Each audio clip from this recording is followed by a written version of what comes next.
So this is a really good question. And I just want to start off with anything that I say that is negative about this game or this studio is my fault. It is. I was in charge. I could have chosen to do anything, but I sometimes made the wrong choice. So the idea was that we were going to hire up senior people, and so that you could hand them something and they could just run with it. A good example is the AI. Somebody found, or the aliens, somebody found a note that I had sent the person who did all the AI for it. And it was really just one line on each alien, and they took it and ran with it and made it their own, but they had the design, so it was all cohesive. Excuse me. And so that's the kind of way we wanted the studio to run. And I will say the problem is, late in, we realized senior isn't senior. Some people we hire are super senior. Like they ran entire divisions of senior companies. But some people were not. And some people were more used to being kind of directed and told what to do, excellent at their craft, but not at the higher level. And some of that comes from like, I just always have that mindset of like, my wife always jokes, I just own a company anyways, because I always act like I own it anyways. The day I walked in the Valve, I acted that way.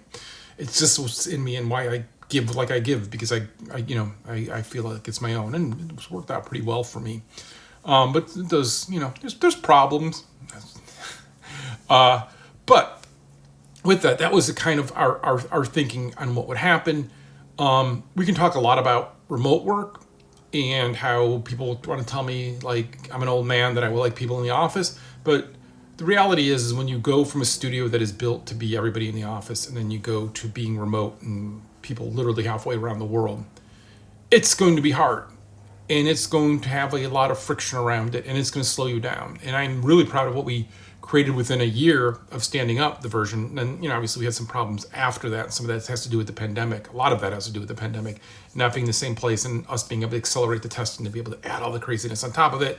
And instead it's got some craziness on top of it. I'm happy with the game, but it could have been more, right? But that was the idea, that we'd have all these senior people and they'd be able to execute, and that they'd be great. But the problem is we were hiring during a period where I would talk with an engineer and I'd be like, hey, we'll give you $150,000. We pay for all your insurance, blah, blah, blah, blah, blah. And they're like, well, I can go to Meta and make $1 million and they'll give me stock. But all right, can't beat that. That's it. Some people took a pay cut to come work with us because they had an opportunity to work on something they thought was cool. They knew they would be given that latitude to have a lot of control and be able to have a lot of input. And that's reflected in the work they did, and you could see that definitely, right? But it just was hard, and it was hard going from that place of everyone in together to remote. Now, I don't really know what mids are in a way, because I would say our goal to hire seniors at that time, we really couldn't afford. I can't afford $1 million. So while we had some super senior people that were kind of slumming it with us, we also had, mid sounds really derogatory, so I don't want to use that term.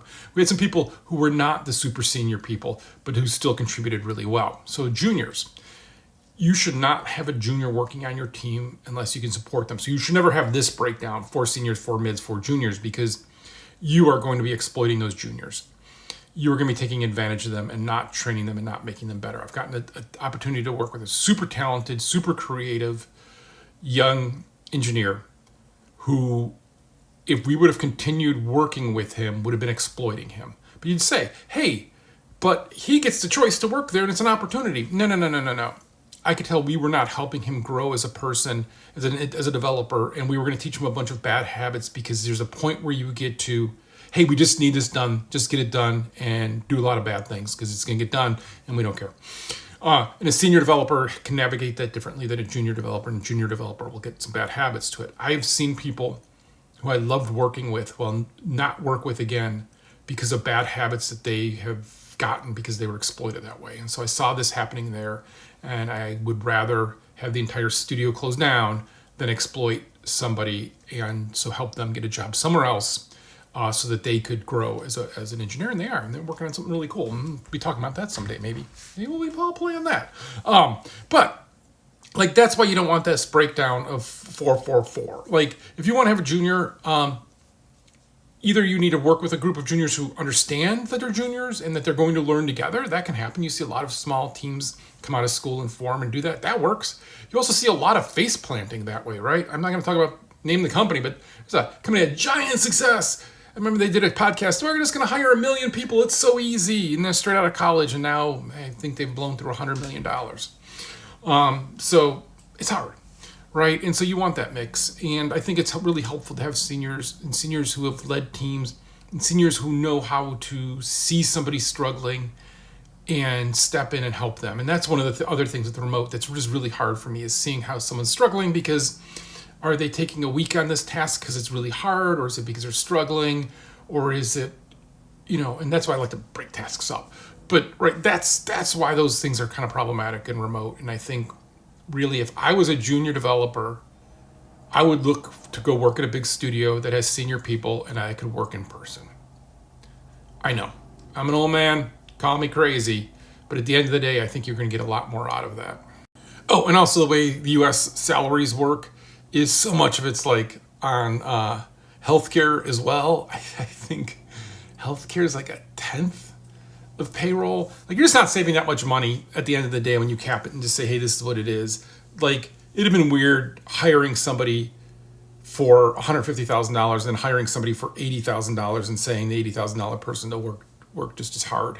To me, that's weird, because we all live our lives and each hour is valuable no matter where you are in your life. You just don't know it earlier than you know it later.